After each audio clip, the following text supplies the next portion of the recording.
The day has finally come, the day for me to give my full review of being a grad student doing a master's program at the London School of Economics, or LSE as you may know it. My name is Lily. I am a 26-year-old American grad student. I just am kind of finishing up with my program in environment and development, which is in the geography and environment department.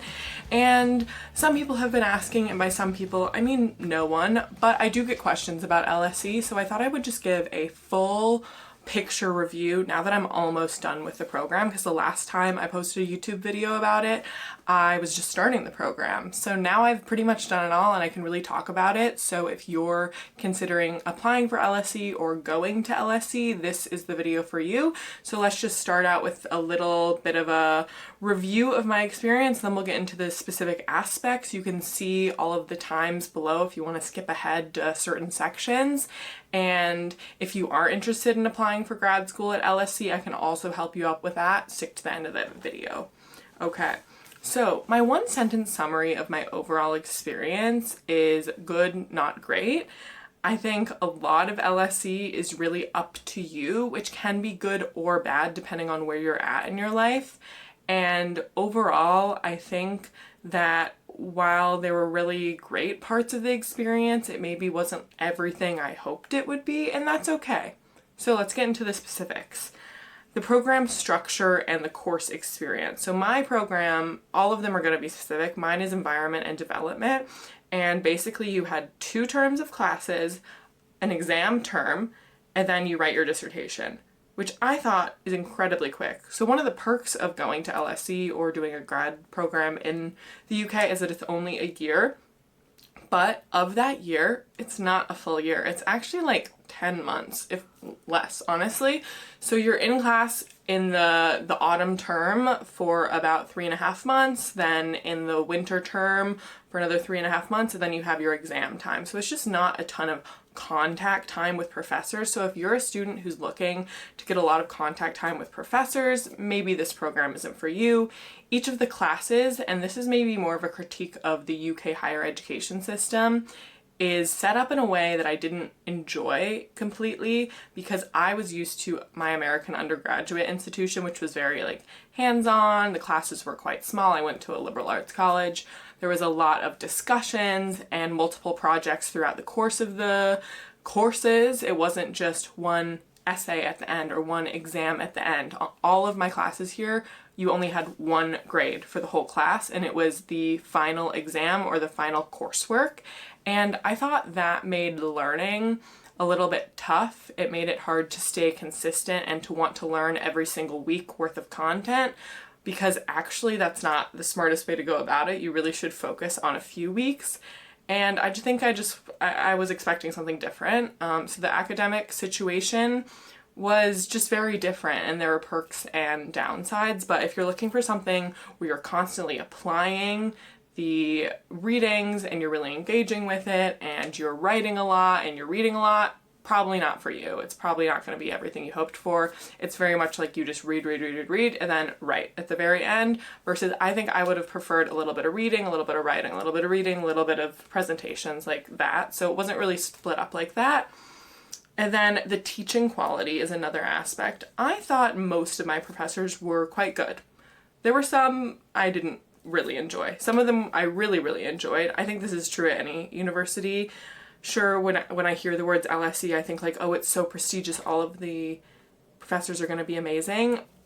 I don't think that's true anywhere. I think even at Harvard there are professors that aren't that great, so that's okay.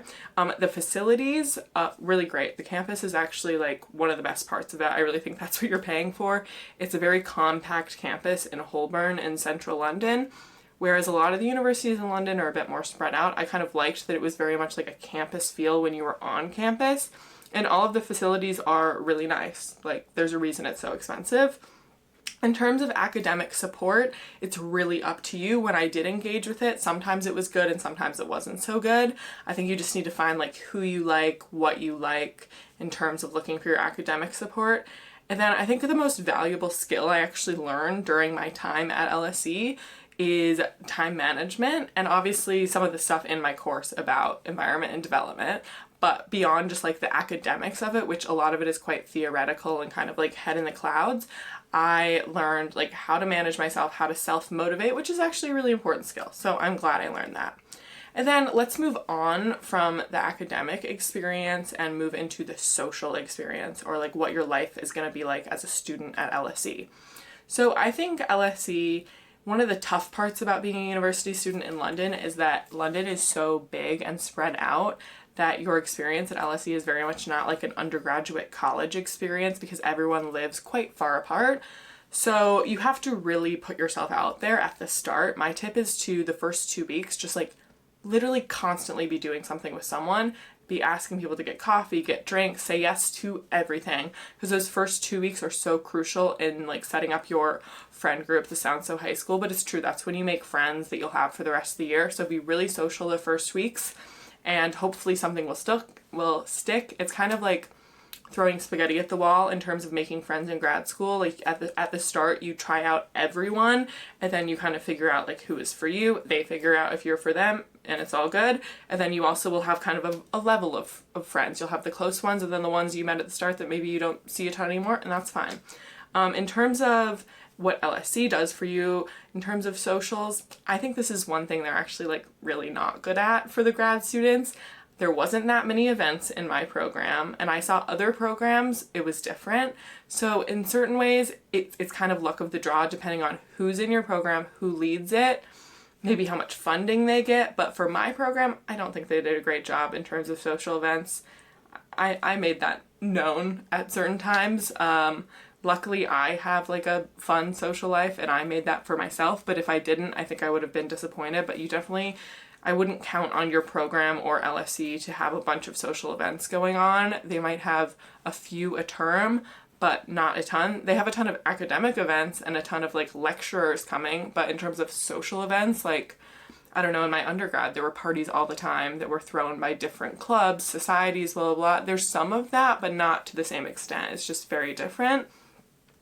In terms of the work-life balance of being a student, I think it's actually quite good for most of the year. Like, I didn't find that I was too overwhelmingly stressed because of the system where it's like just reading, and then you have the exam. So like the end of the year was quite stressful, but most of the year I felt like I had a good balance. I had time to work outside of school, which is necessary for me, and I had time to be a student, and I had time to have a social life and date and all of that. So that was great. And then in terms of living in London as a grad student, generally, the city, yeah, it's amazing. It's the best part of the experience. It's incredibly expensive. So be ready for that. I would say the amount of money you think you need, double it. Yeah, it's tough. I can do a different video on like the cost of living in London. If you want, leave that in the comments, but it's obviously tough in terms of money, but there are ways to make it cheaper. If you're friends with a bunch of other students, one thing about LSE is some of the students are incredibly wealthy, and you'll find those students in the finance departments and the econ departments. I didn't really find them in my departments. So all of us were kind of on a budget. So that's helpful, like when you're a student, that all of the other students are also on a budget. Another review is of my housing situation. So I actually did opt to live in student housing, even though I am 26, mostly because I'm so sick of moving apartments and looking for apartments. So I was like, I'm just gonna live in student housing for a bit and then move. That's what I did. I'm in it right now. It was fine. It was fine. It was student housing. It's a tiny shoebox room. I don't have a living room. It's just a kitchen that I share with 6 other girls. The location has been great. Absolutely great location. I could walk to campus. I'm near a tube stop. I'm in zone 1. The cost, it was like around £1,000 a month, which is kind of high for like a room that's so small, and the fact that I don't have like a real home. But it was probably cheaper than if I had gotten here early and spent a lot of time looking for a place. So student housing is really about like weighing the pros and cons of like, do you want to look? Do you just want to have it set up? Do you value like a really cozy home? If so, don't do it. If you're okay just having like a shitty shoebox for 9 months, then do that. It's really up to you, but my experience was it is exactly what you expect student accommodation to be. Take that as you will. And then in terms of LSE, in helping you to get a job in terms of the career hunt. Unpopular opinion, but I think that the LSE Career Services is honestly laughable. The times that I have engaged with it, it's been so bad. Like, I've had some appointments with one-on-one career counselors where I went in with like some ideas of questions to ask, and they made me feel really bad. And in a way, I think they're really bad at their jobs. So if any of you are seeing this, feel free to reach out to me, because honestly, I have a lot of critiques of the LSE Career Services. I don't think their offerings are great. They are especially unhelpful for international students. Whenever I've asked them about getting a job as an American without a UK passport, they literally say that they can't help, they can't comment on it because it's a legal issue. I think that that is, to be frank, bullshit. So don't expect a lot of help in terms of the career services. Obviously going to LSE, they say, is like such a great thing in terms of getting a job. And I think that might be true in certain industries. Like if you're in the finance part, if you're in the econ part, and like you're going into banking and they have like a bit more of a funnel. But if you're in other parts, I don't know how helpful it is, honestly. I haven't really fully started my job hunt. I will be documenting that, so keep an eye out. Follow me on Instagram and TikTok because I post about it on there and I'm very concerned. But I think LSE's Career Services Center is lacking, to be 100% frank. I've dealt with different career services centers with my undergrad. I thought they were a lot more helpful than LSE has ever been. And honestly, I think it's like a travesty the way that they have honestly dealt with me. I didn't think they were helpful at all. They made me feel bad, and I've never felt that way with other career services people.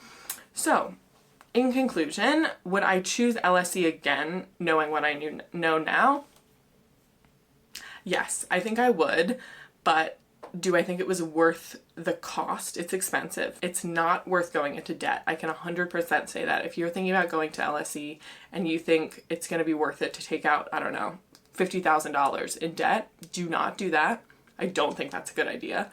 But if you're going to come here and you can pay for it, and you're feeling okay about spending that much money on it because you want to move to London desperately. That was my case, honestly. I wanted to move to London so desperately. This was the only way I could do it. Americans don't have like a 2-year visa like Canadians have or Australians have. So I was like, I'm going to do it, and it ended up being worth it. I absolutely love my life here. I have friends here. I am moving into a nice apartment soon. I am going to be looking for a job, so we'll see how that goes. But would I choose LSE? Yes, but I don't think it was everything I expected. Who do I think would benefit most from attending LSE? I think the people I meet that really like it a lot are people that have just finished undergrad and are like just continuing their educational experience. They haven't engaged a lot with the real world, and they just are still red and high.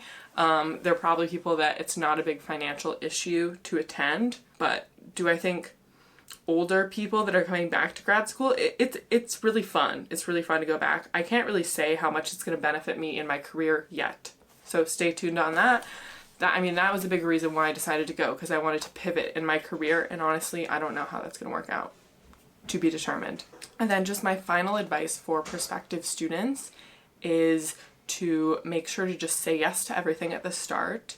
Be really self-motivating. No one is going to come ask you if you need help, ask you how you're doing, all of that stuff. You have to motivate yourself for all of that. It is very much self-driven, so understand that. If that's not going to work well for you, I would not come to LSE. And then also just enjoy your time in London. Like, especially if you're planning on just coming for a year and then leaving, live it up, say yes to it all. Or if you are planning on staying beyond, like I am, it's a really great time to establish your life, do a lot of social things, try out new hobbies because you have a flexible schedule. Whereas hopefully when I'm starting a 9-to-5 job, I won't be able to do that. And hopefully I'll already have these routines and people in my life to make my life a bit fuller. So yeah, that is kind of my review of LSE and my time as a master's student in the UK. I currently have 2 months left. I'm writing my dissertation, so we'll see how that goes. But in terms of classes and exams, those are all over, so I think I did get a good view of it. And that's my review. I think there's a lot of pros and a lot of cons. This is, editor Lily coming in, realizing that I didn't talk about my resource I have for you guys on how you can actually get into a school like LSE. This is my dream grad school abroad application toolkit that literally is what got me into LSE. it is a one-stop shop for everything you need for the application process, because I know a huge issue when it comes to applying to grad schools abroad is it's so overwhelming. You're not sure where to start. You have a hard time keeping track of everything.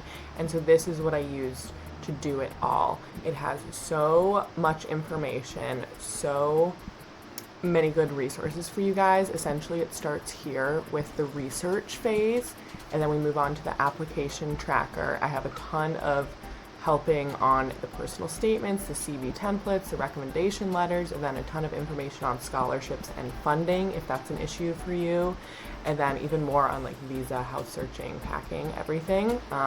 Yeah, you can find that at the link below.